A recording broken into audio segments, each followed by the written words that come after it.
Hello and welcome to How to Win the Lottery, Season 20, Great American Novel, Number 3, Book 2, American Psycho by Bret, Easton, Ellis. I'm Joey Lewandowski. I'm Shreds. Shreds, we are 2 days away from the 4th of July. How are you celebrating our... It's not sesquicentennial. Is that what it is? I don't know. I'll be celebrating with Dylan, though, because it's his birthday. Salute. We are here to talk about... Actually, look. I'm looking. In terms of American opulence, 4th of July, America's holiday. All right, bad idea already. Hold on. Yeah. I'm vamping because Joey has to get rid of the cats. The cats, which are chaos creatures. Feed them to an ATM, as far as I'm concerned. All right. Let's see how long Dana behaves. Bum, bum, bum, bum, bum. So if, for lack of a better description, this two-book module is about like American opulence and whatever, 4th of July on the 250th anniversary of the country feels like a good time to do this module. Well, let's actually start there and talk about the connective tissue between Gatsby and American Psycho. Okay. Because I don't know how much there is, but there's definitely some. Well, there is some, and I think what I wrote down, it seems like Patrick Bateman cares more about his stuff than Gatsby does. Like in Gatsby, he has a library and there's allies who just like, all these books are real, but they've never been opened, right? Like they're just there for things. And like, it feels like whether Patrick Bateman actually like uses his things, he knows what he owns, he cares about what he owns, and he knows that they're expensive and they're valuable and whatever. So I think there's a similarity there, but also a distinct difference. I think the major thing, and I think this is part of the American dream in a way, because for all of its like obsession about individualism, part of the American dream is fitting in, right? It's about being someone that stands out through fitting in, I think. And that's sort of what like Gatsby American is exceptionalism, doing. sort of? Yeah, but it's when you say American exceptionalism, like that's interesting. It's almost an oxymoron, or not an oxymoron, but almost a paradox, because exceptional means to individuate something, right? And then American is a collective identity. Sure. And so American exceptionalism is to be exceptional, but to be exceptional in such a specific way that is derived from capitalist achievement. And so that is sort of where Gatsby and Patrick Bateman line up. Yes. Right? That they've achieved greatness, achieved an American dream through their career specifically. Through like making themselves materialistically admirable, while also essentially being empty. Yes. Because Gatsby also doesn't have anything going on. His entire... And I think they also both have no friends. I mean, like Bateman is around people, right? Like I think that's also the empty thing.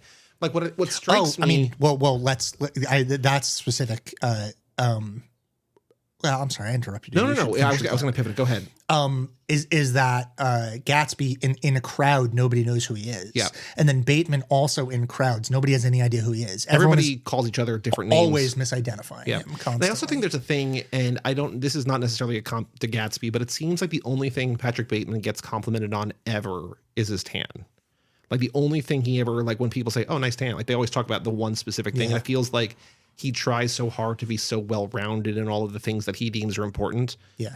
And to only be seen for one thing, which again, for Gatsby is like maybe his money. Like it feels like in this world that Patrick Bateman deals with, everybody is ultra wealthy. They either come from money or they are, making millions of dollars a year, hundreds, whatever it is. And it feels like that is just like a given. And so Gatsby is just like, he is known for his parties, maybe. If he's around people who all have money, he's known for his parties. And Patrick Bateman seemingly is only known for his tan. Well, he also is, I feel like it ends up becoming a joke, maybe to all the people around him, but he is also frequently consulted for fashion advice and things like that. But the answers that he gives, and this goes to the sort of disturbing monotone music reviews as well in this text.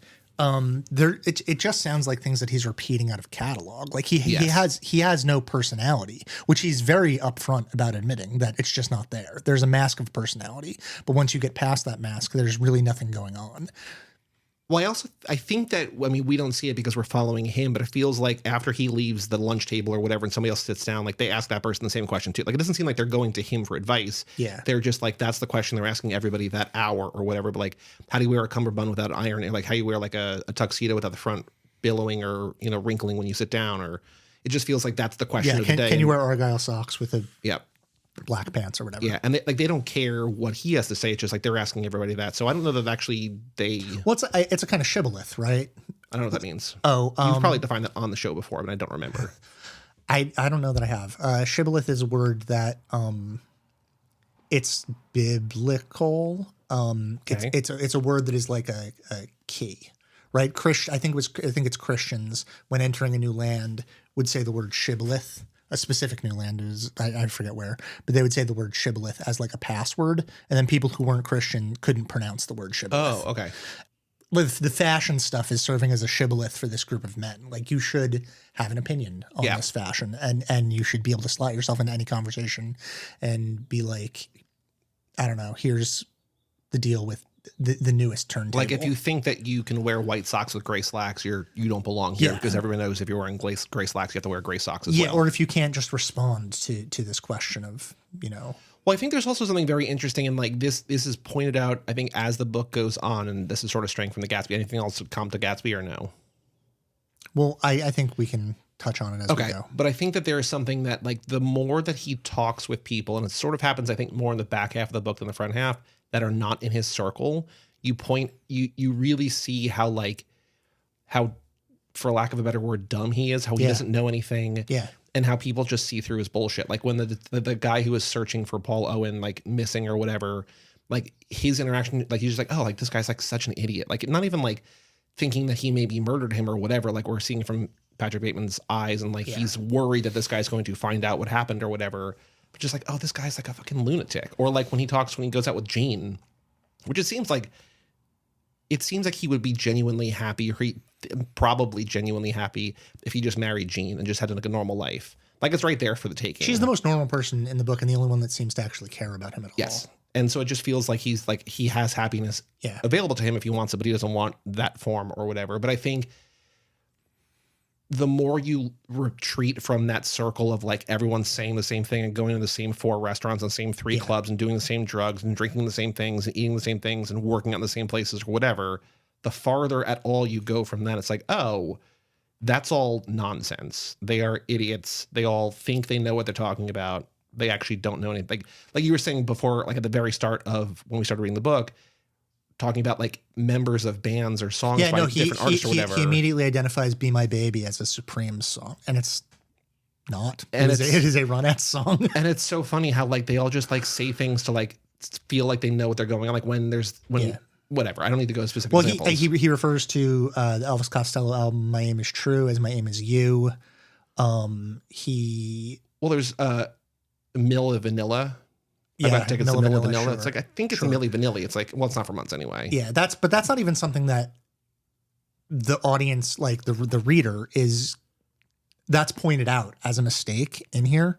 Like the My Aim is You thing, is nobody calls him out because that's just him monologuing to us. And so if you're not familiar with Elvis Costello, it's like that's going to zip.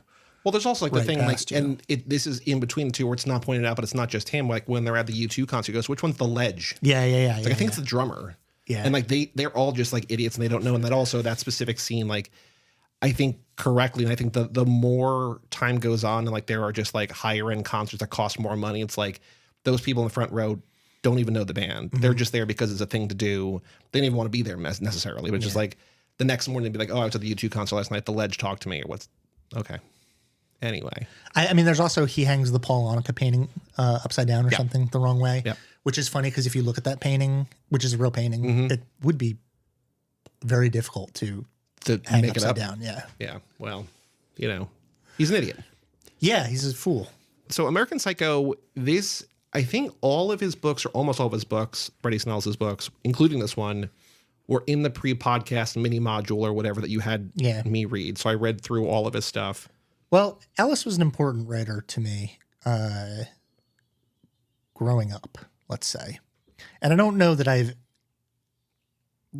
my taste has evolved out of him, but I do think that these books are These books being what? All of Ellis's books. Okay. They are kind of books for young men. Yeah. The exception to that might be American Psycho, because American Psycho is, I think, essentially an experimental novel. Mm-hmm. And it's experimenting with monotone Mm-hmm. in a way that is really difficult. Mm-hmm. I think it's a hard book because it stretches your experience of boredom, and it uses your boredom to, I don't know if I don't, to ease you into things like ultra violence and some of the most disturbing imagery that you could ever place in a book, but it then shows you those images with the exact same flat tone that it tells you about a speaker, or a a suit. Like it's just description for description's sake. Yeah, and at least in the character's eyes, Ellis is doing different things with it, but yeah, and I think that he's doing a lot of really interesting things that are on a very, very technical level, down to the sections of words that he chooses to italicize, down to putting a space in between ellipses so that you really understand the length of pauses. Yeah. There's like the spaces between the periods in each ellipses, which is like not standard, so that you really understand that when Bateman is speaking, if he says something like, "I'm just not there," like it's really drawn out in a way that feels incredibly unnatural and gives you a version of the world that is so drawn back from reality and from how people actually speak that you do get the sense that this is a mannequin that you're talking that's talking to you. Well, I think the maybe not the prime example of this, but as I was nearing the end of the novel, I was like, I don't remember at all how this ends. And I think that is maybe kind of by design. Like there is in the narrative, if you think about it, whether or not it's true, and I want to talk about like whether anything in this book actually happens.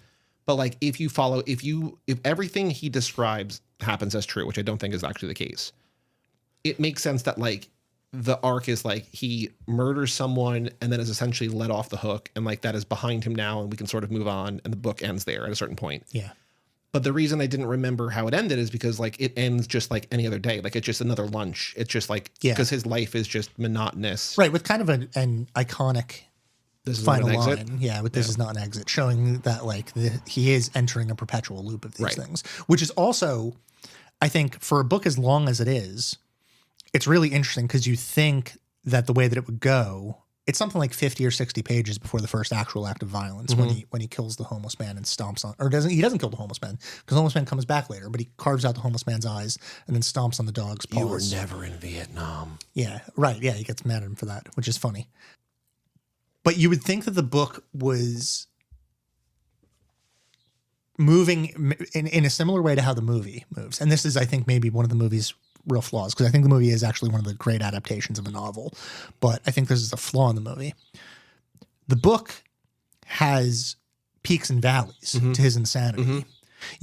A author that was writing this as a traditional thing would build and build and build and build, have a climax, and then a little bit of falling action. Yeah. That doesn't really happen in this. What happens is he goes crazy, maybe 100, 120 pages in, like really insane, where he's like eating crack rocks on the street from a guy, and like sort of like running around, being like, it feels like the first real psychotic break where he loses control of himself and loses reality.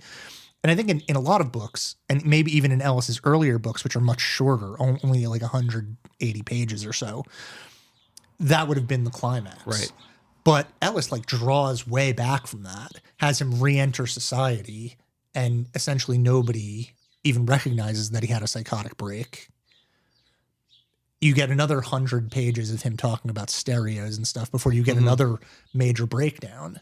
And his major breakdowns don't even coincide necessarily with violence. They coincide with just any number of things. Yeah, everyday stuff, right? Well, I also think that, like, he's able to do that because even though he is like stuck in this loop, it seems like he is with different people every like 25 pages, like it's like a different person, like it's a different girl, or it's like a secretary, it's a different friend, it's a different whatever. And it's like Evelyn's back for this chapter or whatever. And it feels like there's not a consistent like relationship arc from one person to another. And it almost like feels surprising like, when a character returns, like when the prostitute that he beats comes back again. It's like, oh, like I did not expect her. It just seems like everyone in his life is like, to compare this to Fight Club, maybe like the single serving friends, where it's like he doesn't really need, he just needs a friend for tonight, or he needs like a prostitute for tonight, or he needs like somebody to eat this meal with. He needs like a beautiful woman to be with tonight, or whatever. Well, the biggest and I think best example of this is Timothy Price, right? Who in the very beginning of the novel seems like he's going to be a co-star and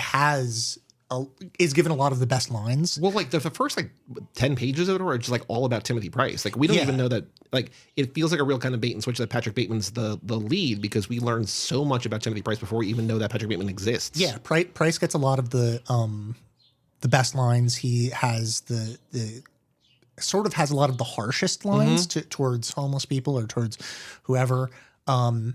That progresses. They go to the club tunnel. And then I think that is done partially to like make Patrick Bateman seem more sympathetic, or not, or maybe not sympathetic, but like softer to the reader. Like if from the very first page, if the narrator was saying the things that Timothy Price was saying, like it'd be harder to get on board. But it's like, well, at least we're not following that guy. Well, maybe because also really early on you have that thing where Bateman says, "Cool it with the anti-Semitic remarks." Yeah, and then he goes into this like fairly long neoliberal screed about like stopping apartheid and like what we need to do to fix schools and blah, blah, blah, blah, blah, blah, blah, blah. And that I think sets Patrick Bateman up as being someone who in a super honestly neoliberal way is trying to fit in with polite society. Yeah. Like he recognizes the wrongs of racism. And it's all the same things we're arguing about 35 years later. Like it's all the same topics. Yeah. But like his nihilism bleeds, by the end of the book, his nihilism bleeds through because he is a monster, and he's saying like, look, it's even if I weren't here, these murders still would have had like these. Nothing is changing the course of anyone's lives if I'm not doing these awful things. Like there's still enough evil in the world that. Well, there's that one thing where he's like, there's one girl that he murders who's like, if you might be like thinking, if I didn't go to that club tonight or whatever, like I would have found you. Like this was always going to be your fate. It's like, that's like a really dark, weird way to think about it. Dark, man. It's a very, very dark book. Not that like you would have died, but that I would have killed you in whatever form and however it would have occurred. Just I think also, like I got to say, and I'll get back to the Timothy Price stuff in a second. Like this is very clearly to me a book written by a really unhappy person. Yeah. Right. He is not doing well when he's writing this book, even though I think the style you can defend this book as a exercise in style, but even like taking this style to the extremes that it's taken, that is like an obsessive mind, and to live inside of this stuff feels pretty dark. Well, you said that there's a quote that like he's never been more unhappy almost than when he had to spend a month writing about Genesis. It's like, well, then just don't write about it. Like do a different thing. Like from that article. I forgot to send you that article. It's a really good article though. But okay, so back to Timothy Price. Timothy Price, who is presented as the most interesting character in the book from the beginning, disappears by like the 30th or 40th page, and he comes back at the very end. Yeah. And there are all these rumors about what happens to him while he's gone. But when he comes back, he's kind of normal. Like the rumors are that he went to rehab or whatever. But when he comes back, not only is he like, oh, just like, hey, Bateman, how's it going? It's good to see you. But then at the end, he's the guy that seeing Reagan on TV and Bush, because it's the inauguration, he's just like, these guys are fucking liars. Yeah. Why are we? And it's like this moment of revelation that he's maybe the only person that is like conscious of a world that exists outside of this and is affected by that world. Right. Recognizes that it is actually immoral to lie to people en masse, and probably immoral to kill people and ignore the AIDS epidemic and all of these things. I mean, there's also a part in here, and not to harp on Ellis's personal identity, but Ellis is a gay man. And he was out at this time? No, he was not. Oh, okay. He was not out for a very long time. And for a while would play coy when people asked him about it. Partially because, and I admire this in him because it might have let him off the hook a little bit with some of this stuff, but partially because once you know that an author is gay, you start reading identity politics into their book way more than like part of what like straight privilege or white privilege or male privilege is that you don't have identity thrust upon your book every time. So the second that it's like gay author writes American Psycho, it becomes a commentary on that thing. When it's a commentary anyway. Well, I think that there's probably a reading, and I don't have like a lot of thoughts, and I didn't spend a lot of time thinking about this, but I think there's a reading where this story is about Patrick Bateman as a closeted homosexual. Because of the Carruthers stuff? Well, I think there's that, but I think that like he is like so routinely talking about like hard, like he just admires like the physical form and like talks about all like he's using. There's also, I mean, again, this is not well thought out at all, but like the typical like what you lash out against is what you actually like are, and he's like so homophobic and is so aghast when like seemingly every gay man in New York hits on him or whatever.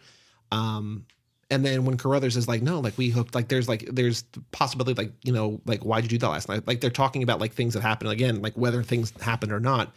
I think there might be a version if I was in college writing about this or whatever, and I wanted to follow it, like I think there's enough here to maybe make an argument that like this is all him running from who he is, where he just wants to fit in like this, but whatever. Like I think that there's a possibility. Like is that a yeah.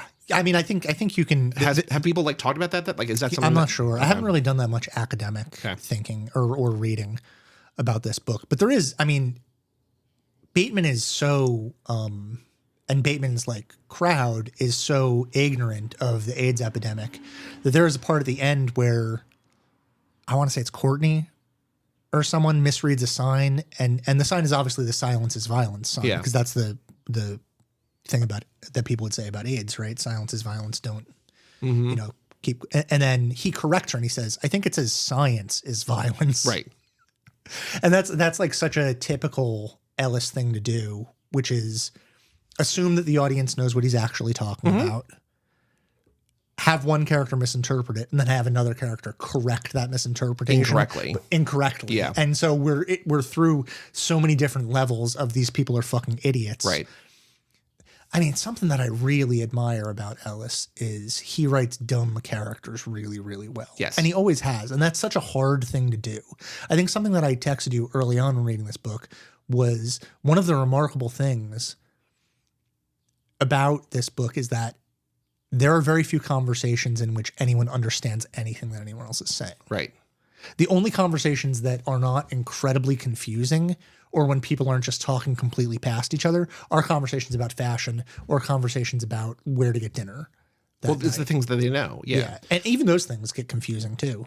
I think that the conversation in that regard that really cemented for me who these people are and why they should not be like envied in spite of all the money and the glamour and the fame or whatever is when, I don't remember who it was somebody's telling a joke at lunch and he's butchering it every which way. Like he's like stumbling and stammering and doesn't remember it. And then finally gets to the punchline and it's a racist joke. And like he has in every way possible, like blown this joke. And they all like think it's the funniest thing in the world because the punchline is a racist, it's a racist joke. And it's just like, oh, like they don't care about art or style or like in terms of like craftsmanship or whatever, maybe for clothes, but like it feels that's funny because it's making fun of somebody who doesn't look like me. And like, that's all that they care about. Or just someone who doesn't have the same social status that I have. Right. Based on things that are completely outside of people's controls. Cause like, I feel like in a different group of people, if you sat through somebody telling that joke poorly, you'd be so frustrated. Like it wouldn't be like, even if that was the funniest joke in the world, like the delivery matters. And then to get to the actual punchline and it's just like, well, last time, blah, blah, blah, I stole my wallet and keys or what, you know. Yeah. It's like, I had to sit through all that for that. Like that's, I don't know. But anyway, that's what it seems. Yeah. Trump? Well, sure. Let's talk about the Trump stuff. Which, do you want to give context of like how Ellis has turned around on Trump for people who are listening who might not know? Let's give context for the entire book then, in that case. Well, it seems like Patrick Bateman his idol is Donald Trump. That's the case. Yeah. He loves Trump Plaza. He loves Trump Tower. He eats where Donald Trump eats. He admires him. He loves the art of the deal. He talks about the art of the deal. Yeah. everything is like, oh, if he says it's okay, like there's the one pizza place or whatever that Bateman has criticized before. It's like, well, Donald eats there. Just like, oh, well, then it must be good. I'll give it another shot. Yeah. I think to talk about like Ellis, the author, and seeming to like Trump now, or at least enjoy him as a public figure. I think like when this book was supposed to come out, I think it was a Simon and Schuster book.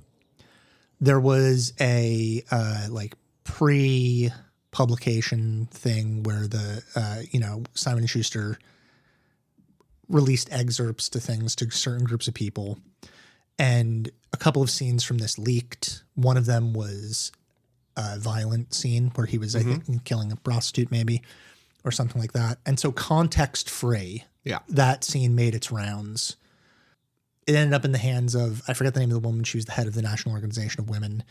And that woman led pretty strong protests saying, we won't read any books by Simon and Schuster, anything like that. Simon & Schuster stood behind Ellis for a while, and then a couple months before publication, supposedly I think the president of Simon & Schuster finally read the book. Maybe he hadn't previously been a guy that like he doesn't read every book that comes out, but like this one was getting enough attention. He was like, I should read this. And once he finished reading, he said, absolutely not, we're not publishing this book. And so they canceled his contract. Ellis got to keep the money, which is nice. Mm-hmm. And then Knopf, within 48 hours, gave him another deal for his book, and it got published. And a lot of this book's success, I think it's a really good book, but I think a lot of this book's actual success, because it is, again, an experimental novel, I think, is born on the back of that controversy, and on the back of how difficult some of it is. How successful or how prominent or how well known was he before this book? He was really well known. So this book was going to be big regardless, and then the controversy just took it to another stratosphere. Yeah, I mean, maybe. I think that this book is difficult enough that without the controversy spurring people on, I think it would have turned a lot of people off. Right. And so I think Ellis got a bunch of like death threats, which is so weird. It's always weird when people give death threats to someone for something where they're like, you're hateful or violent. Because it's like, well, what are you doing with these death threats? Right. So Ellis got death threats, and he had all this stuff. And so I think he became someone who is still, I think, like a mostly apolitical person, is acting apolitically. He'll like talk about how he's apolitical, but I think he mostly likes Trump because he is a guy who sort of despises the type of person that would try to get a book canceled. Because I think he's like having a trauma response to the stuff that happened to him in 1990. Right. And so when he writes about it, and he always talks about like millennials with their safe spaces and trigger warnings and stuff like that. Like my personal response is always like, bro, you seem triggered. Yeah. By like something awful. Granted, it is a bad thing that happened to you. But like you are still holding on to all of this stuff and are reacting from a gut place as though you are having a trauma response. Mm-hmm.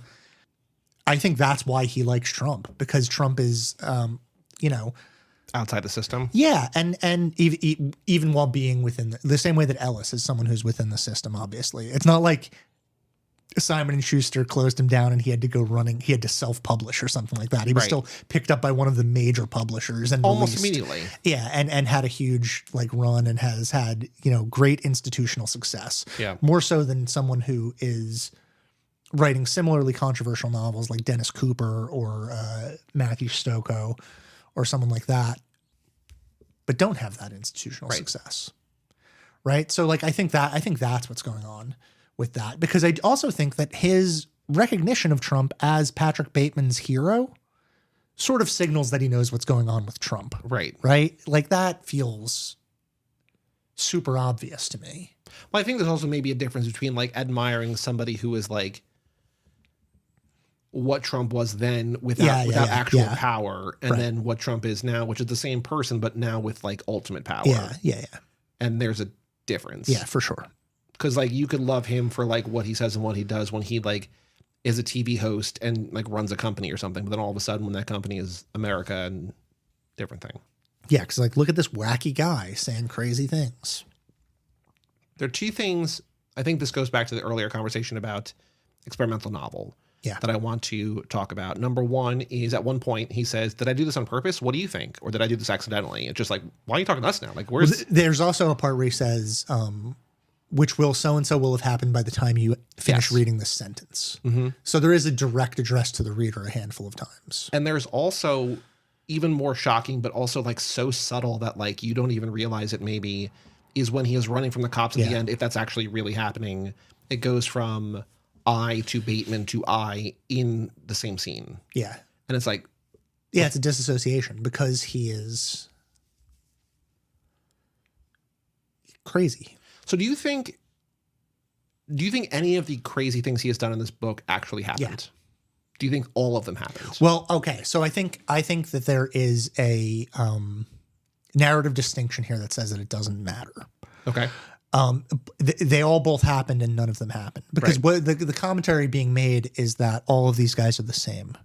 And so it could be Patrick Bateman, but it could also be any of these guys. Right. It could be McDermott. It probably is McDermott as well. Anybody with privilege who just is able to get away with it because like they have privilege and they... Yeah. And they're all able to get away with it because they're targeting people without power or class or status, right? It's homeless people, it's prostitutes, it's whatever. Yeah, and they're confused with like who looks like whom, and you know, no one would be able to tell Patrick Bateman from anybody else in this circumstance. And I think there are, you know, there's evidence that within the text you can use textual evidence to say that he is these things because there is, like, for example, Alison Poole, who recognizes we have to talk about Alison Poole, recognizes him as someone who has assaulted her. And then there is a part in it when he says that his lawyer is getting him off of some bogus rape charges. So there are things in here that seem like they're not fantasies of his. But it also seems like if everything that he did actually happened as described, it would be impossible to not get caught. Sure. But maybe not. Because again, we're operating within circles of, I mean, I think that's part of what's going on toward the end when he goes over to Paul Owen's apartment and it's all cleaned out. And the woman is like, get out of here. Because the implication, I think, is that people of Bateman's status are protected by forces that are beyond even them. They might not be aware. Like they have sort of implicit capitalist guardian angels. I mean, there's also I mean, I don't know if this is at all backed up by the text, but like where Timothy Price went, it might have been like some like white collar facility for like 6 months because he like killed somebody with his car, like whatever. Right. And just like, oh, he went away for a while, but he came back, he's fine. Yeah. It would have been interesting to read this with Bonfire of the Vanities, but we can have that conversation. Well, that keeps coming up. I had a thought because I was on with Gorley and Russ. They talk about The Devil's Candy a lot, which is the book about the making of that movie and why it was a flop or whatever. And I was wondering if there's a module. I know that that's probably in the New York. I think we talked about it. That's in the New York module. But I wonder if there's a module, and there can't be that many because there's like 2 of the 3 things, but not the 3 things. But like a book that became a movie, and then a book written about the making of the movie. Like, like one of my favorite. Because I don't read a lot of nonfiction. Everything we've read for here, I think almost entirely exclusively is fiction. Just fiction, yeah. But one of my favorite books, nonfiction books that I've read is The Man Who Heard Voices, which is about a writer, I think maybe the Philadelphia Inquirer or something, who followed M. Night Shyamalan making The Lady in the Water because it was like, this is going to be his biggest movie. And I think maybe from the jump, people were like, this is going to be like something like crazy. Yeah. And so like, but that was not based on a book. You know what I mean? Like you would need to have like a book like Bonfire of the Vanities that becomes a movie and then somebody writes about that or whatever. Like it feels like, because what I would like to do is read the original book, watch the movie, and then read the book about the movie or something and like as like a pair module. But I'm sure that there's like, for example, a book about the making of Psycho. Right. Yeah. But like, I guess I want more like train wrecks, like Bonfire of the Vanities or like Heaven's Gate. Yeah. Yeah. Stuff like that. Okay. But anyway, it would have been interesting to pair with Bonfire of the Vanities because I've not read that book. I've seen the movie. Yeah. Which is lousy. Yeah. Because they cast Tom Hanks when they shouldn't have cast Tom Hanks. Yeah, cast Bruce Willis when they shouldn't have cast Bruce Willis. Yeah. There's a lot of bad casting on that movie. But what was the point you were making about comparing this to that? Oh, I mean... Privilege? Yeah. A lot of that book is about that, yeah. It's also like a 800-page book. It's a very, very long book, right? Yeah. Tom Wolfe didn't write short books. He wrote very, very long books. Yeah, what else you got? Would you want to talk about the violence at all, or any of the really extreme stuff in Well, here? I was thinking about like going back to the thing earlier about like this could be like I don't really want to talk about a lot of it because I think it's there. My take is that it's there to possibly to engender controversy. Like this, you got to read this book. Like it's so violent, whatever. I guess so. Yeah, Maybe partially. Yeah.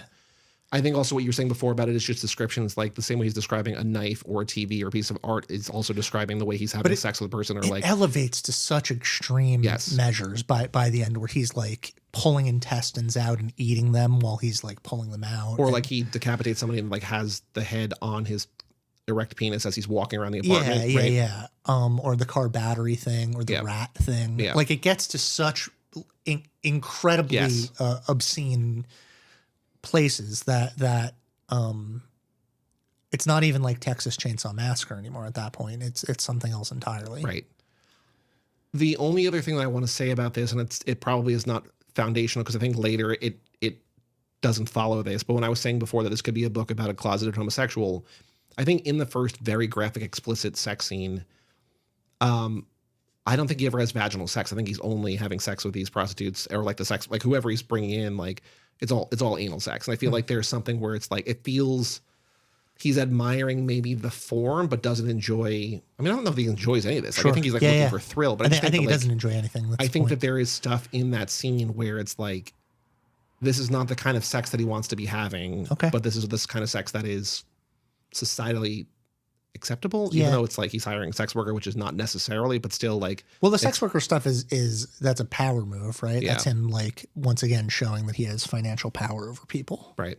But it doesn't feel like, I think a thing that I say often in this podcast, which makes me feel like a non-observant reader, is I'm like, wow, you could have missed that if you like, there's like one sentence or whatever, right? Like when Gatsby there's a lot of that. But when Gatsby is murdered, it's just like, oh, like you could just like blink it. Like they don't show it, just happens. Mm-hmm. There is probably stuff like that in this book, but I also think that a lot of the very graphic descriptions of things are not like that. They are paragraphs or pages long, where maybe again the point is like, you're going to be here with us through this, and we're going to describe everything in every single detail. You suffer through it. Violence has very real consequences, but also it's strange because the gut reaction to the violence stuff indicates violence as a horrific thing, but it's also so objectifying because he is not recognizing them as people, right? So it is like the National Organization of Women is not wrong. I mean, no book should ever be censored. And I don't think this book should have been canceled. And I think this is a very good book. But I think the problem with satire, because this is satirizing a certain type of American man in the 1980s, the problem with satire, and you get this problem with Fight Club as well, is that people are really, really, really, really fucking stupid. Even readers are really stupid, and they get the wrong idea. And I would say probably 50% of the people that read this book leave it, or see the movie, leave it thinking that Patrick Bateman is cool. Well, I think that's the thing that I think we can add this to the list of, I think there's 3 movies that this is not my theory. This is a thing that I read online that I think that I agree with.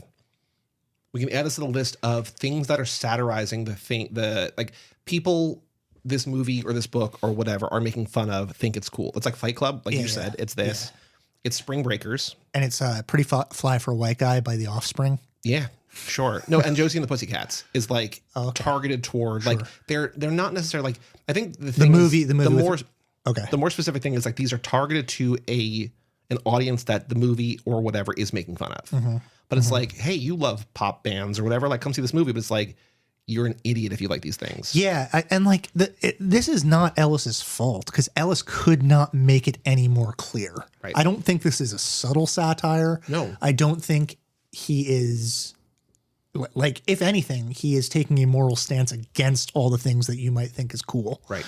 Any of the people that had this not just circulated like as an excerpt before to get it canceled, I think readers of this book would have recognized that immediately. So, and maybe that's evidenced by the fact that the second that this book came out, most of the controversy died. Yep.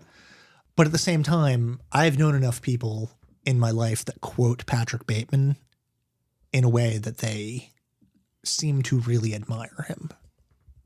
Which is wild because he's such a fucking loser. I mean, there's no accounting for taste. There's also no accounting for like just pure idiocy. Yeah, he's such a loser that, like, you know, whatever. But also, okay, so other things. Let's talk about stuff in this book that is just like funny. Well, okay, but I mean, I have other things because I think this is a really funny book. I think so. I don't know if it was coincidence or just the mood I was in, or if I just made note of it more. But I think toward the end, it gets funnier because I think as he is like seemingly losing his grip on reality, where he's like, I think it's in, maybe he's either out, I don't remember who he's out with. He's confessing something to someone. I don't think it's when he's breaking up with Evelyn. It might be when he's out with Jean or whatever, but he's like having this like very emotional thing. He's like trying to explain himself and he's like a dumb guy. He can't like get his words and he just like, it's like he pauses and says, how's my hair? It's like, that doesn't like, but in that moment, the most important thing is how he looks. It's like he's confessing this, like whatever he's unburdening himself with. It's just like, but do I look good? And it's just like, oh, okay. Yeah. I think the Patty Winters show stuff is really funny to me. That was my next note. Like one after the other. And the highlight of that is the idea that a TV show would have spent an entire hour or even a half hour or whatever. Interviewing a Cheerio? No, well, that's my favorite one. Okay. So that's, I think part of the psychosis. Okay. I think that's like him imagining things. Well, all of this seems like it's a show that's on in the morning. Yeah. But it seems like the most graphic, insane, like it gets more unhinged as it goes on, but it feels like this would be, I guess maybe Jerry Springer's on in the morning or whatever. I think it's predicting that culture, which largely rose up within 5 years of this book coming out. Okay. But like the really funny one to me was having an entire hour-long show or half-hour-long show about whether or not Patrick Swayze has become cynical. Mm-hmm. Like if we were interviewing Ellis, that is what I would want to ask him about that specifically, because it feels, I don't know, I feel like so much of the message of this book is maybe within that context, because like who cares, number one. Well, I think that's also like that seemingly is a topic that Ellis cares more about, because I think that's the only one or one of the very few that like Bateman later comments on, like tries to recap and like can't make a point about it because it's like there's no point to be made. Yeah. But like it's always like the topic of Patty Moon's show this morning was blah blah blah blah blah, or like it's just like it's always just in the list of things that he says over and over again. But like that's the only one where like in conversation he's just like, yeah, they were talking about Patrick Swayze and whether he's cynical. It's like, what is that even like? What? Yeah. But I mean, I like that it balances between like it'll just be like the Patty Winters show this morning was about women who have found a faster way to clean so-and-so or whatever. And then it'll be like the Patty Winters show this morning was about 12-year-old girls who've been tortured in basements. And the balance between that is like that's what his brain is. Yeah. It's just going back and forth between this like totally anodyne nonsense and the most extreme thing that you could think of. Yeah. I think a very funny scene is where he has dinner with his brother. Sean from Rules of Attraction. Yeah. Who is insufferable, but I think he's insufferable because we're seeing him through Patrick Bateman's. I mean, he's probably insufferable for other ways. Attraction. But he's just like rock and roll. But he's also insufferable because he's much more successful than Patrick and can just get in a table at Dorsia with no effort at all. Right. And is, all the Sean Bateman stuff from Rules of Attraction where you're like, it doesn't make sense why anyone would like this guy, but he just is succeeding regardless of what happens. Right. And he's 23 in this book, so this is after all the events of Rules of Attraction, and he has seemingly recovered entirely from them. But he, in Rules of Attraction... a movie that the Honorable Judge Madden loves. has given it a lifetime pass. He describes himself as a vampire. Yeah. Sean Bateman described himself as a vampire in Rules of Attraction. And that's very similar to the stuff that Patrick Bateman describes himself as throughout this book. Yeah. I mean, he's up at night a lot. Sure. A lot of this takes place at night. I also, in terms of I don't know if it's a funny thing, but a thing that is very memorable. Yeah. And I think people quote a lot is I have to return some videotapes. Yeah, sure. And the amount of money he spends on this membership. I wanted to know about whether, like, if that was even remote, like a gold pass where you could have unlimited accurate. rentals or whatever. But like spending $1,000 a year on a membership to a videotape store, I don't know, maybe. I mean, I don't. But it feels like for all of his talk about that, he's never there, or he goes there maybe once. But it's always like the girl behind the counter gives him shit. Right, like I rented like a normal movie on like some like very graphic pornography or whatever, right? Like, it's, And the normal movie that he rents is almost always Body Double, yeah, which is a great movie. which he likes it He likes because the Driller. Yeah. Driller Killer. What's the high school movie? High School Massacre? Where there's the Driller Killer? I mean, the Driller. Oh, Slumber Party Massacre. Slumber Party Massacre. Yeah. Feels like he would love that too. And that came out before this too. So I don't know. But yes. Another thing that I thought was really funny, I don't know why, this has always made me laugh ever since the first time I read this book when I was like 17, is the whole section where he's in the Hamptons for the summer. Mm-hmm. And he's like, I like sat on the beach eating fistfuls of sand, and I caught a jellyfish and brought it back to the apartment and microwaved it and then ate most of it before I got sick. It's like, that's so weird. Mm-hmm. I think I like this book most when it's being weird like that. I like the scene with Tom Cruise that I forgot was in this, where he's just like going to the penthouse It's and like, and he goes, I like you in Bartender. it's called Cocktail. Oh, right. Yeah. But like, it just, I think that scene, like, and I think Patrick is like bleeding from the nose in that scene. Or like, it just shows like how much of a putz he is. Like, he's supposedly Mr. Cool, but to somebody who actually has clout and status and celebrity, he's just like a groveling fanboy or whatever. Yeah. But I mean, it's just like a one-off scene. And then somebody later is just like, doesn't Tom Cruise live in that building? And she's like, yeah, which we saw, which I think is good. I think in terms of things that are not funny, we gave Sarah Levine so much credit for writing knock-knock jokes. He's out at dinner with Gene, and he's like, I'm stumbling through some knock-knock jokes. I'm like, Ellis, fucking man up and write a knock-knock joke. Tell us the knock-knock joke. Not funny. Yeah. But also, like, I think like his lies are funny, where like he's the detective where he's just like, I got to go have lunch with Cliff Huxtable. Yeah, man. I got to tell you, I don't know if I said this. I think I did say it in the text thread. The funniest thing in this book to me is when Jean invites him up to her apartment. Oh, yes. And is like, you can watch David Letterman. And he goes, do you have cable? And she goes, yeah. And he goes, I like to watch it without cable. I don't know why that's so funny to me.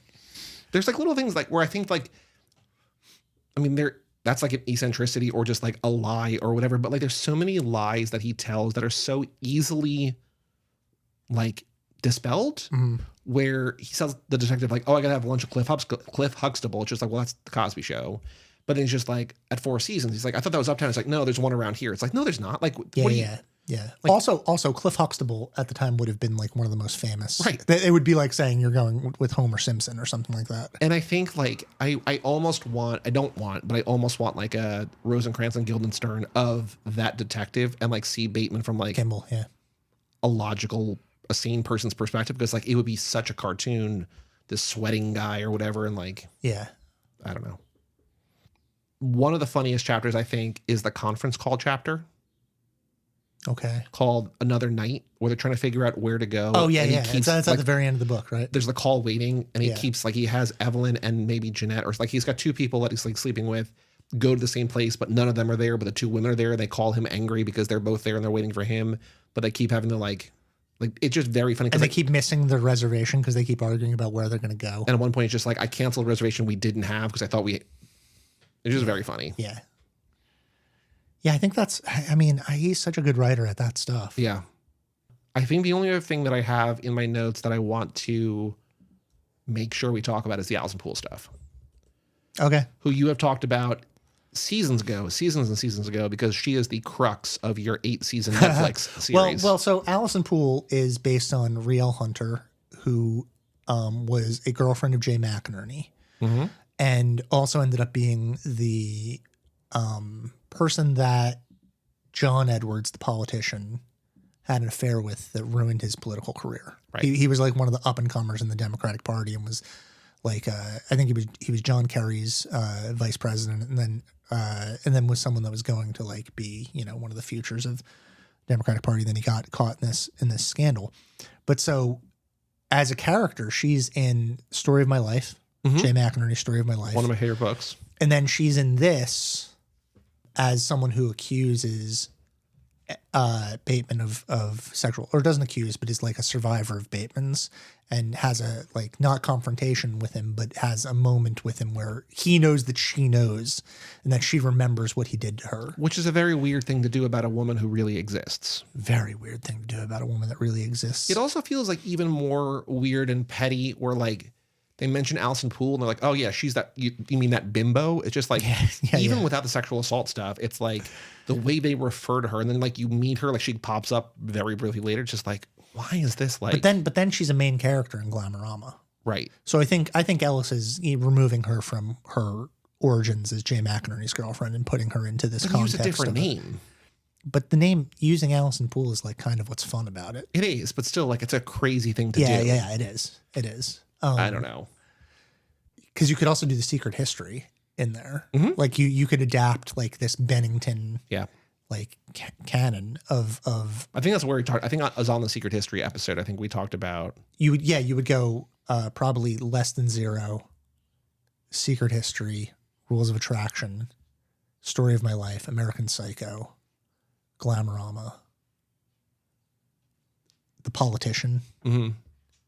Or maybe The Politician, then Glamorama. I don't know. Or if you would even do The Politician, because that's, again, a nonfiction book that you would be inserting into this fictional universe.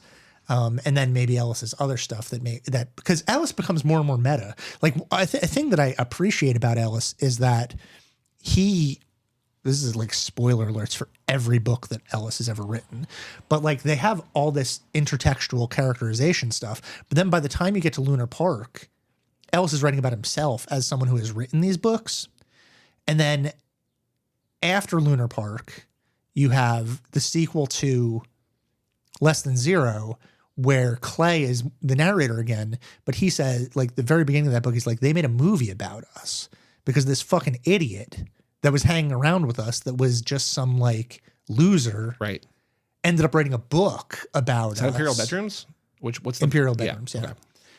Ended up writing a book about us. Mm-hmm. And so now, like, where like Robert Downey Jr. played my friend, and they kill him in the movie, but in real life he lives. And then after Imperial Bedrooms, you have the Book of Essays, which, whatever, who cares? But then you have The Shards, which is Ellis telling a quote-unquote true story about from when he was in high school. So I guess now, if you were going to make a series of all of this stuff, you would start with The Shards, because that's Ellis in high school. Chronologically, that's what would come first. But it also feels like in a prestige TV show, which this definitely is a prestige TV show, you would do that later, because, like, again, the same way that he does is, like, once you have this character established, then you see, like, where he came from. Flashback, yeah. And The Shards is getting made right now. It's a Ryan Murphy series starring Kaya Gerber. You love her. Other people. I mean, who doesn't love Kaya Gerber? She's, even though she's kind of like taken my gig, I think. Like, as like, because she's like bookish. She does book events and things like that. Yeah. It's like, it should be me. Should be you. I mean, it shouldn't. I think Kaya Gerber is probably every bit as smart as me, but then is also one of the most beautiful people in the world. So, so are you. She deserves that gig. Okay. Do you have anything to say? I do. I wanted to read this one section. Oh, yes. Okay. Because I think, like, if there is a manifesto in any of this, it kind of feels like it's here, where he's very near the end. Yeah, it's very near the end, and it's when he's talking with Jeanette, who is his. I keep on getting Jean and Jeanette confused. Well, it's very confusing, and there's also a Joan, I think, at one point. And this is probably intentional on his part. Again, it's the interchangeability of everybody, right? Yeah, so he's interrupting this conversation with her to say, where there was nature and earth, life and water, I saw a desert landscape that was unending, resembling some sort of crater, so devoid of reason and light and spirit that the mind could not grasp it on any sort of conscious level, and if you came close, the mind would reel backward, unable to take it in. It was a vision so clear and real and vital to me that in its purity it was almost abstract. This was what I could understand. This was how I lived my life, what I constructed my movement around, how I dealt with the tangible. This was the geography around which my reality revolved. It did not occur to me ever that people were good, or that a man was capable of change, or that the world could be a better place through one's taking pleasure in a feeling or a look or a gesture of receiving another person's love or kindness. Nothing was affirmative. The term generosity of spirit applied to nothing, was a cliche, was some kind of bad joke. Sex is mathematics. Individuality no longer an issue. What does intelligence signify? Define reason. Desire, meaningless. Intellect is not a cure. Justice is dead. Fear, recrimination, innocence, sympathy, guilt, waste, failure, grief were things, emotions that no one really felt anymore. Reflection is useless. The world is senseless. Evil is its only permanence. God is not alive. Love cannot be trusted. Surface, surface, surface was all that anyone found meaning in. This was civilization as I saw it, colossal and jagged. And that's during his conversation with Jeanette about like being loved when she confesses her love to him. And then we return back to his interrupting that conversation by saying, there is an idea of Patrick Bateman, some kind of abstraction, but there is no real me, only an entity, something illusory. And though I can hide my cold gaze and you can shake my hand and feel flesh gripping yours, and maybe you can even sense our lifestyles are probably comparable, I simply am not there. It is hard for me to make sense on any given level. Myself is fabricated, an aberration. I am a non-contingent human being. My personality is sketchy and unformed. My heartlessness goes deep and is persistent.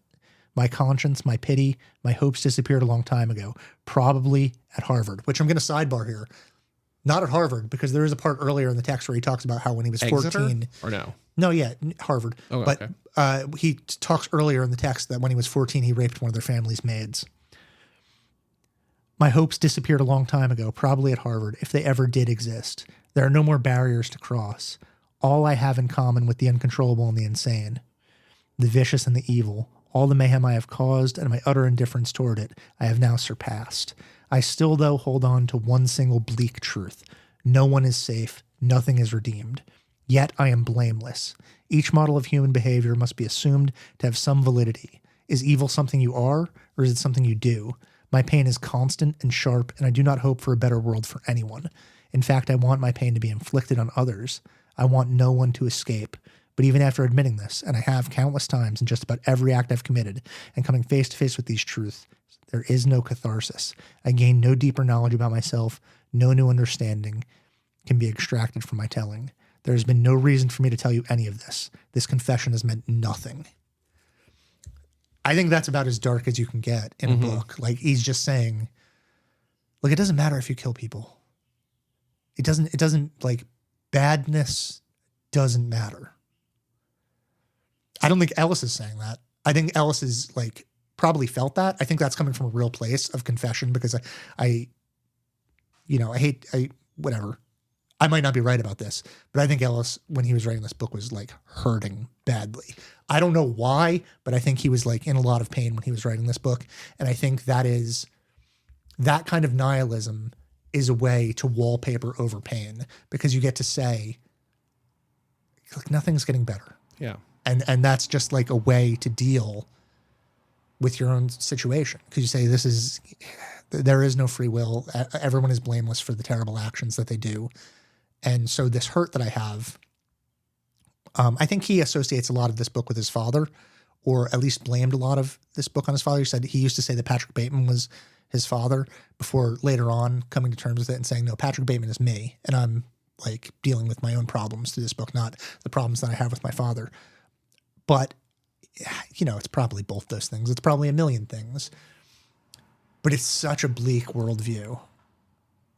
And I don't think he's condoning it. I think he's pointing at it and saying, like, this is not the way to be. I think the fact that he puts it at the end instead of the beginning is like, we're 400 pages in or whatever to this book. It's like, you feel a certain way about Patrick Bateman. Like, I have set it up pretty clearly to say that, like, this is not somebody that I endorse or that I align with or agree with, even if, like, what you're saying is true, that he is him in a certain way. Like, the book is very explicit. Like, this is not me. This is not good. This is not what I agree with. He's not endorsing murder. Like, if that's in the first page, it's like, or the first like 20 pages or whatever, it's like, oh, like maybe this guy does think this, and like it shapes the way. But I think by the end, where it comes, I think normally I'm pretty against like putting a mission statement in a book. Yeah.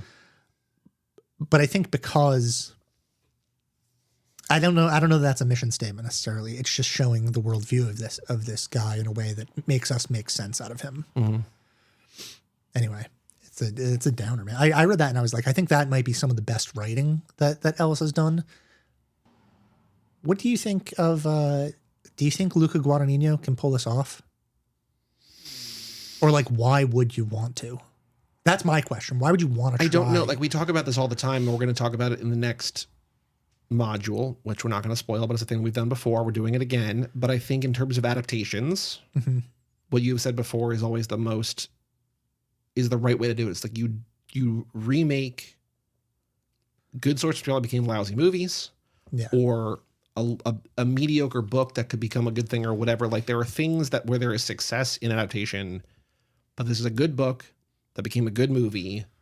Why would you do it? Like, it doesn't make any sense to me. I think like a lot of things in Hollywood, and maybe I don't know if it's getting older and becoming more jaded or just like seeing reality for what it is, but it feels like so many decisions are being made based solely on ego. Yeah. And like, oh, I could do that. I could do it better. Yeah. Or whatever. It's like, no, you don't have to. And he's a very talented filmmaker, but. Right. I don't know why you would try, because it feels like. And updating it to a modern era also feels very stupid. It feels like there's a very low percentage, and not for any reason tied to Luca, but like there's a low chance that this is like worthy of time. And there's a high chance that like at best it's like, we didn't need that. Yeah. And I still haven't not seen this newest movie, but you said his newest movie is like real lousy, right? After the Hunt, yeah. It was the kind of bad to me that made me rethink every other movie he's made. All the other stuff of his that I liked, like made me want to go back and watch them to see if there was any hint that he was the type of person that would make something so bad. It happens. I don't know. I don't know why you would do it. The only reason I would do it is if I were slotting it into that like very long, like multi-season television show of like Ellis's work with the McInerney and the Donna Tartt stuff in there too, to explore this like overarching world of 80s into 90s materialism. Sure. I mean, I think you also, you mentioned this week that like a student of yours asked if he should read this book, and you said, I don't think you would get it, it'd be boring, but like, I think wanting to steer away a 15-year-old boy from reading this book is probably the right move. But I also think that this book, if you are 15 or if you are quote unquote ready to read it or whatever, like, well, that's I don't think it being set in the late 80s is hard to get through. No. As long as you're intelligent enough to know, like, oh, things don't change. I still think it would be funny, and I said this in the text thread, that like, if Luca remakes it, I think that Patrick Bateman should still only have a 30-inch TV and be really proud of it. Be like, here's my 30-inch TV. Yeah. Mm-hmm. Well, yeah. I mean, that's the thing that I've said before, which is like a great joy that I have is watching old movies where people are really wealthy, and then I'm just like, I have a better TV than that. Yeah. Well, it's also like the Back to the Future thing. It's like, oh, we have a second TV. It's like nobody has two TVs. Yeah. How rich are you? Great Calvin. We have an email address, lottery@cageclub.me. Write in about this book or any book. We have an email, as always, from the Egg, Meg's reaction to American Psycho. I will say about Meg, I thought that I did think that she wasn't going to get through this book. She toughed it out. I don't know how much stuff she actually ended up skipping, but like Meg has a sort of sensitive constitution with regards to violence, especially sexual violence, which is totally reasonable. And another thing that I'll say about this book is that I would generally not ever recommend that a woman read it for reasons of like, yeah, you probably already know all the stuff that's being satirized, and there's. I think though, if you are curious about this, if for some reason you're an hour into this podcast and you haven't read the book and you're on the fence about it or whatever, you said to Meg, and I think you might have said it on here too, it kind of telegraphs when the violence is going to come. Like it's not that difficult to skip the grisly stuff. I also kind of don't. I think if you skip the grisly stuff, you're missing maybe the point you of it read a little the bit. book. Yeah. Meg says, I'm proud of myself that I finished this novel, even if I skipped some pages. So it seems like not that much. But the power of this novel lies in the juxtaposition of the boring and the ultra-violent. There really wasn't an in-between. I read someone's Goodreads review who marked this novel down for how boring it was, but I feel like that's the point, part of the point. Part of the reason that Patrick is the way he is because he's reached the pinnacle of American success. She capitalizes American success. Parentheses, with little to no effort on his part, it's important to add, and he is totally unfulfilled. Right. There is a specific part that we didn't talk about, but that is essential to the book, which is, I think Evelyn says to him, why, you don't need to work. Why are you even going into work to do this job? And he just says, I want to fit in. Yeah. Right. So that's something that is important. Because he has like generational, like he has not Gatsby money. He has like Daisy money. He has like Tom Like and Daisy. generational wealth. Yeah. For my next point, I want to phrase this very carefully so I don't sound like an asshole. Just know that if I phrase this badly, it's because I'm an idiot and not a bigot. Nice. This novel had a gay undercurrent throughout. So maybe this is what I was talking about before. I don't know. I did not talk to Egg. Every conversation I have with Egg is in front of you. Yeah. It's like a chaperoned, site visit. Yeah. This novel had a gay undercurrent throughout that I'm not sure how obvious it would have been at the time. I found myself thinking about a few different reads of that. What it would mean for the novel if Bateman were gay and he was behaving the way he was because he wasn't able to be his authentic self / it was more socially acceptable to be a serial killer in the 80s than to love another man. This is what I'm afraid I worded poorly. But I think that's the point.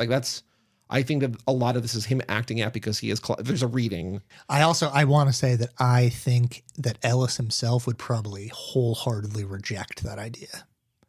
That doesn't mean that he's right. I think you can use the textual evidence to point it out, but I think Ellis would reject that as an idea. She says, I'm not making a connection that gay people are deviants of any kind, just that it's not good for people to be pigeonholed into not being able to behave like themselves, as long as that doesn't entail murdering or raping people. Another perspective I was thinking about was the irony that Bateman was disgusted by Lewis being gay. Is it Lewis or Louise? Lewis. Okay.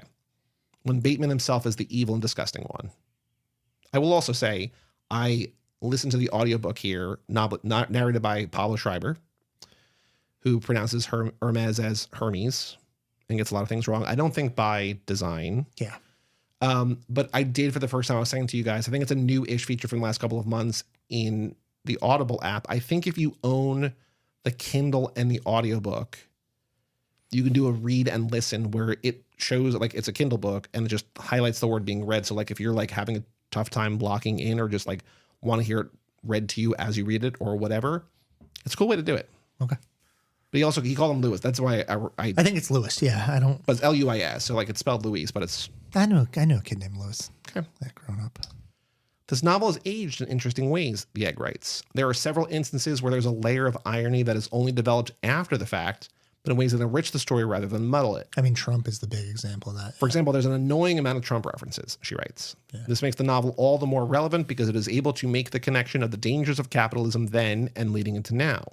Then at one point in the novel, Bateman says, quote, I have a lunch meeting with Cliff Huxtable at the Four Seasons in 20 minutes anyway. I lie, standing up. I have to go too.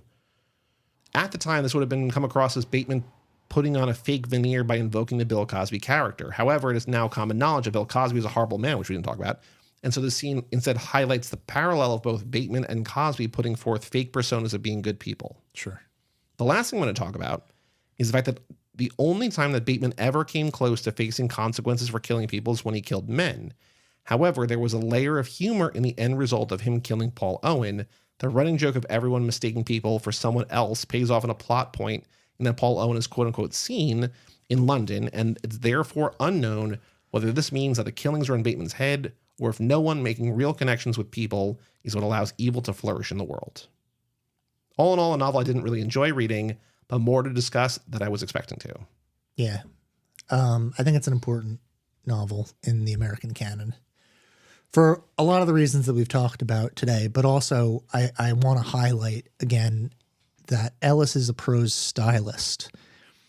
And so this novel could be about anything and it would still be an interesting novel because I think the aesthetics of this novel are really interesting. And that is, I think, fundamental to what he's doing. Figuring out how to transition from the Bateman that's talking about stereos to the Bateman that is going crazy and what triggers him going crazy. Language-wise, how to convey those things and how to move back into the monotone of killing and matching the monotone of killing to the monotone of describing Huey Lewis in the news. That is a real achievement. And I think that Ellis sometimes gets docked a little bit for biting the prose of Joan Didion. But I think this is he's picking up the baton from her and taking it way further than she ever did here with this. So I think that should be lauded. And I think he's one of the great American authors of the last 50 years, even if his content is sometimes very, very difficult to stomach. Maybe because it's very difficult to stomach. I don't know. This is not my favorite book by him. I still think Less Than Zero is probably my favorite book by him. But I think that he is an important and good author. Now, I know that the framework for these Great American Novel modules is book that is considered Great American Novel, book that ties into it theme-wise, Gatsby into this. Do people consider this a Great American Novel or no? I don't know. I mean, I feel like it could be, right? Well, I think people are way, way less likely to give anything that term now. Sure. I think early on but even like 40 years ago?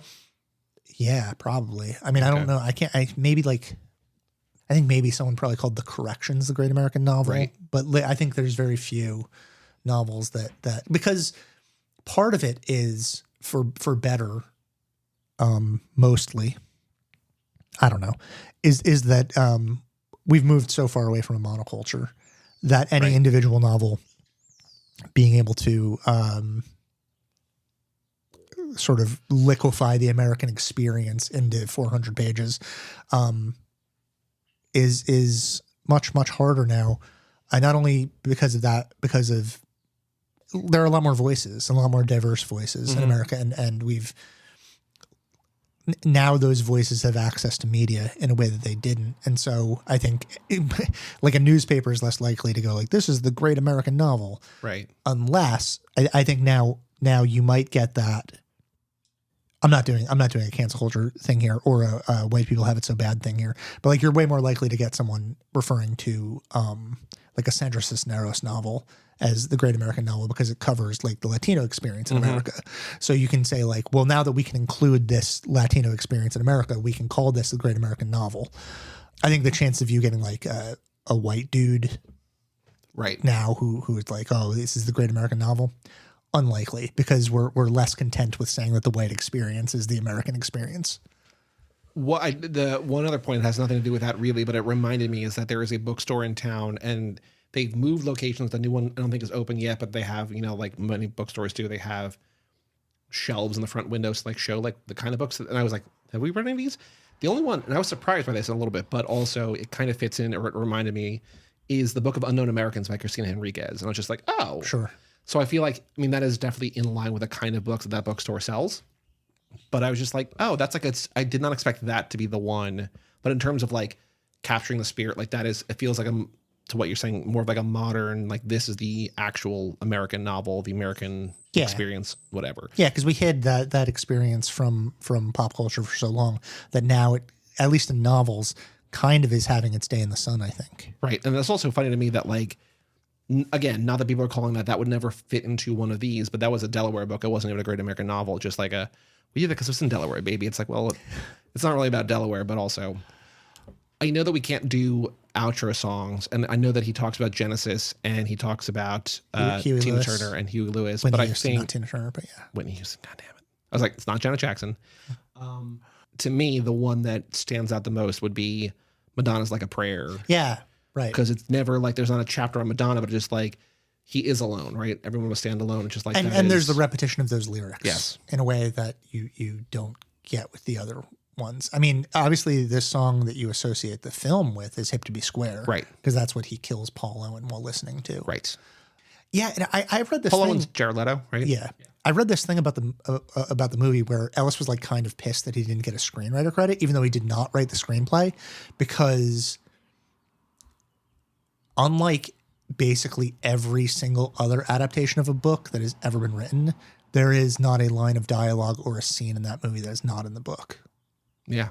Like every word spoken is a word that Ellis wrote.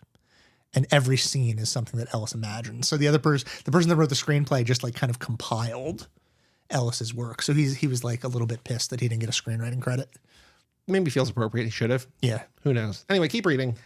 I mean, what crime could we possibly talk about today? I guess. Turning in videotapes. Yeah. Returning your videotapes late. Madonna.